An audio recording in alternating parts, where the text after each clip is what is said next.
Welcome back to Good Day State Line. You know her as Marla Hooch from A League of Their Own. Megan Cavanagh is with us tonight. So excited to chat with you. Hi, Megan.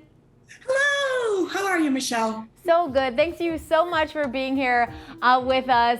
We are so excited to talk to you, especially right here from Rockford. How does it feel to see A League of Their Own still be such a huge movie 30 years after you shot it?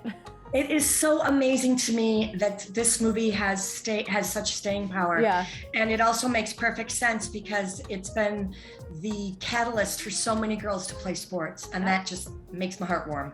Absolutely. So 30 years ago, you shot this movie. What memories do you have from shooting an incredible movie, but working with some huge names?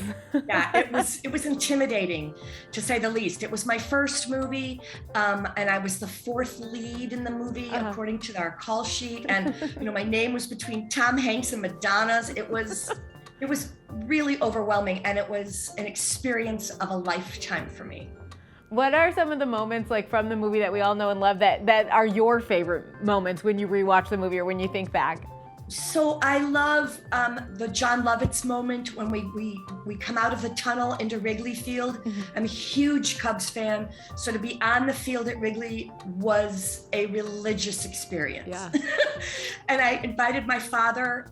He got to come to the set, and we got to sit in the Cubs dugout, and that was amazing. There are so many amazing moments for me to tell. I could be here all day and all night telling you all the things that I loved about being part of that movie, but being at Wrigley was extremely special. I can believe it. So you grew up in the Chicago suburbs. So did I. I mean, you grew up in like Oak Park, right? Yeah, River Forest is where I spent my youth, and Oak Park is where I had spent some of my more adult life. My parents moved to Oak Park when they sold our house. So when did you first know of Rockford? Because I grew up in Schaumburg. I didn't know what Rockford was until I saw A League of Their Own when I was 7. I knew of Rockford because we used to drive past Rockford on our way for summer vacations when I was a kid. And so I knew the sign, Rockford. Yeah. And so I knew it existed, but I didn't know very much about it. And then I had a friend who trained me for the movie who was from Rockford, Jeff Hermanson, and he would speak about Rockford. So, I knew a little bit about it. And then I didn't actually get to really go there until after the movie came out, and I got to go to Buyer Stadium and experience it. And I love Rockford now. I go there all the time. Yeah. So how much was baseball or sports ever in your life, or was it just it happened to be, part of this huge movie that was your big break? Well, baseball was a part of my life in terms of watching it. Yeah. I didn't play. I played 16-inch softball, which is only played, I think, in Chicago, melon ball. And I was in a theater league, and I had a friend who really taught me how to bat. And I was a good hitter. I'm an okay fielder, but my hitting was really and then I had to learn to bat left-handed for the movie, which I can still hit balls left-handed. I just went to the batting cages last week. That's awesome. Yeah, I'm kind of playing a game at I'm either playing or managing. I'm gonna do a little bit of both probably at the event. Yeah. And so I wanted to go to the cages just to see if I could still hit a ball.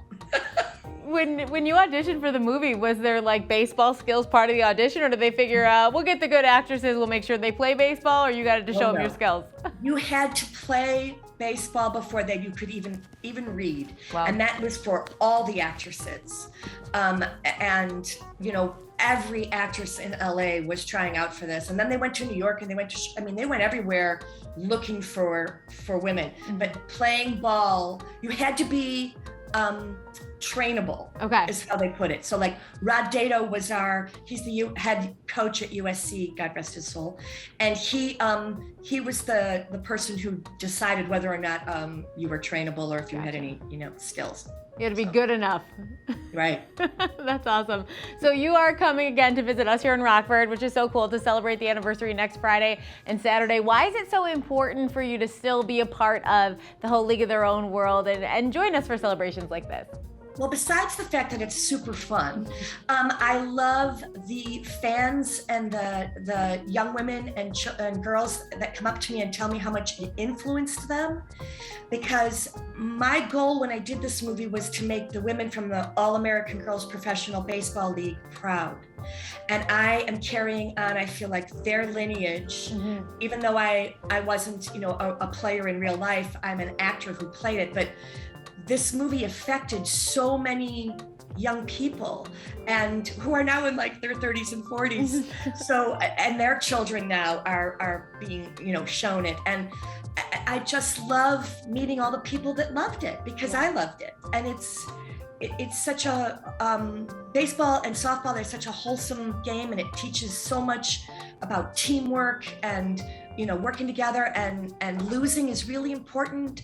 Winning is fantastic, but you have to be able to lose to be able to win. You know what I mean? Like all of the failures and all of the wonderful things that come from playing on a team sport. And I just love it. And I want it to be part of my life for the rest of my life, and it is. I love that so much. It's so awesome to talk to you. Before we go, it's funny because of course so many people recognize you for A League of Their Own, but you're on a very, very popular TV show, Friends, that you played Louisa, which was a very prominent episode. Do you get people who see you in public and they're like, Louisa, you shot Phoebe with the darts? I do get it. Louisa Giannetti from Homeroom. It's very iconic, and people definitely remember it. And I do get asked if I was in that, or I look a lot like that person. I get that too. It's adorable. That's awesome. And I want to say too, I want to give a shout out to the International Women's Baseball Center for bringing me to Rockford for this event.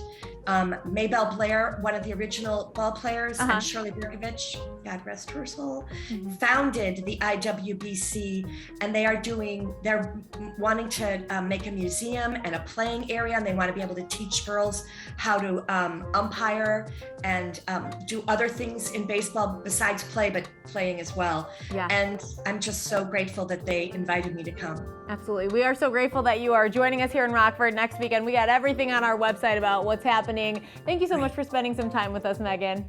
Thank you. Have a great day. You too. And dirt in the skirt. We'll be right back with more Good Day Stateline.